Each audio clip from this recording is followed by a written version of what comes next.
L'Assemblée générale ordinaire de la Confédération nationale des sociétés coopératives des orpailleurs du Mali s'est tenue ce mardi 17 décembre 2024 au Centre international de conférences de Bamako.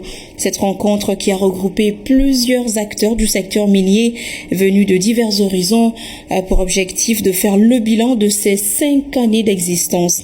À sa création, la Confédération comptait 2 fédérations de sociétés coopératives des orpailleurs, 4 unions et 26 sociétés de base. Et aujourd'hui, elle compte 247 sociétés coopératives de base, 15 unions de sociétés coopératives et 8 fédérations. Le compte rendu est signé Emma Fifamenou Nawon et Montala Ouattara. La CNSCOM COP-CA est une émanation de la feuille de route de la Chambre des mines du Mali qui préconise l'organisation, l'encadrement et la formation des orpailleurs en coopérative. L'orpaillage est un métier à risque. Les orpailleurs s'exposent à toutes sortes de dangers, voire la mort. Selon les informations officielles, l'année dernière, plus de 70 personnes sont mortes suite à l'éboulement d'une mine à Kobani. C'est pourquoi la Confédération nationale des sociétés coopératives des orpailleurs se bat pour l'amélioration des conditions de vie et de travail des orpailleurs du Mali. Au cours de ces 5 années, que d'eau a coulé sous le pont, que d'événements sont survenus, certains heureux et d'autres assez malheureux. Le modèle de structuration en coopérative que nous avons adopté a déjà fait ses preuves sous nos cieux. Je vous invite et vous exhorte à plus de dévouement pour relever les défis afin de propulser loin, très loin, notre sous-secteur dans l'échiquier économique national du Mali.